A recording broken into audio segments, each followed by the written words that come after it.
Where the rubber hits the road, where your company interfaces with its customers, it's the sales interface. That's what's going to make the difference.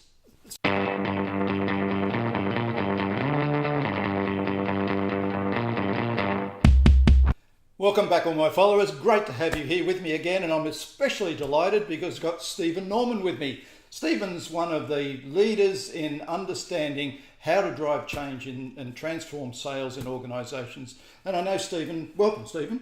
Great to be here, John. Always great to talk to you. And Stephen, you talk with CEOs all the time. Yeah, I mean, sure. that's where your focus is. Yes. So what I thought today I'd like to do is talk a little bit about what CEOs need to think about in driving and transforming and driving the sales operation, driving their revenue, and where some of their thinking is and how they need to change. Yeah, well, the first thing is I really like CEOs to think about the sales function more.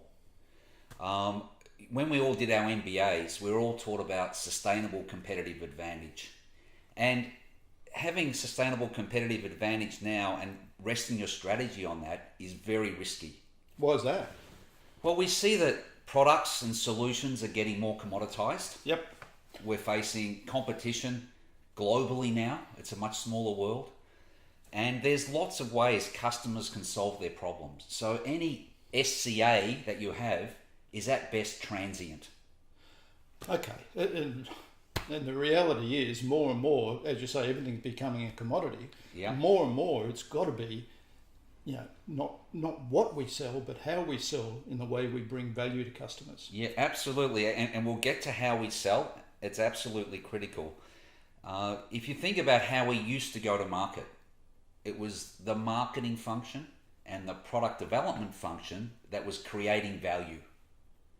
And then it was the sales role to go and take the product to market, to customers, almost like the old walking brochure.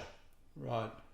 But when you think about the dynamic we just talked about, where it's very hard to maintain a product advantage, where are you if your sales function still is performing as it was 10 years or 20 years ago? And the customers are not going to buy that. They don't see the value in the sales engagement unless they're creating value in the engagement. Is that essentially what you're saying? Yeah, exactly. And a lot of smart CEOs are absolutely onto this.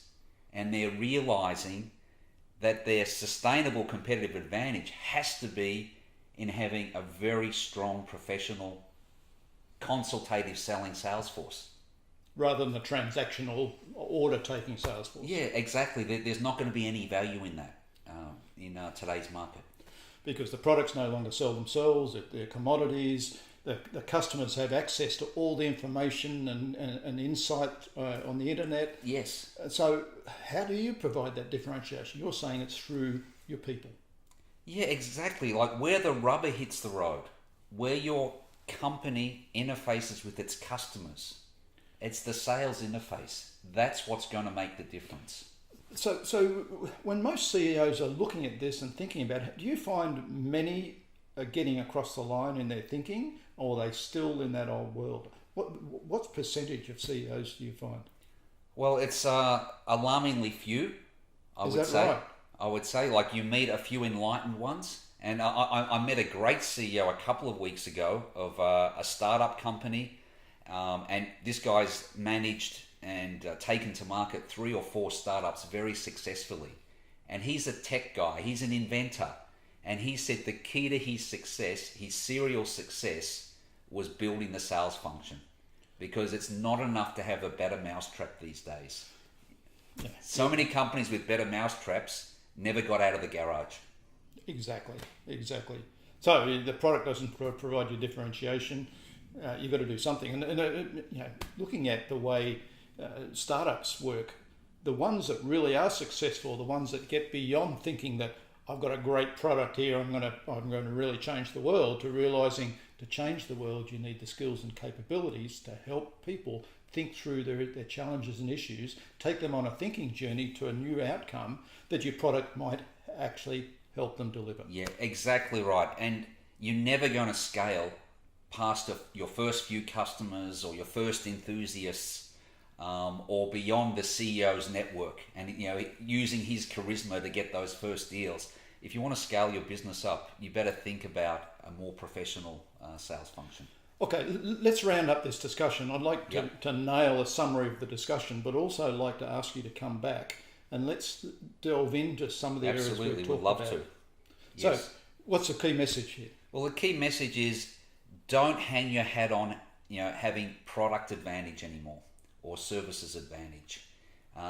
To have a successful, sustainable business, you're going to have to build the professional sales function. That's your best insurance. I like it, and obviously I'm in gel with you. I've seen it all regularly. People just don't address that as an issue, and the ones that are the ones that are really getting the differentiation in the marketplace. Yeah. They're creating value for customers, and the customers are flocking to them. Absolutely. Okay, look forward to talking about it more, Stephen. Me too, John. Thank you.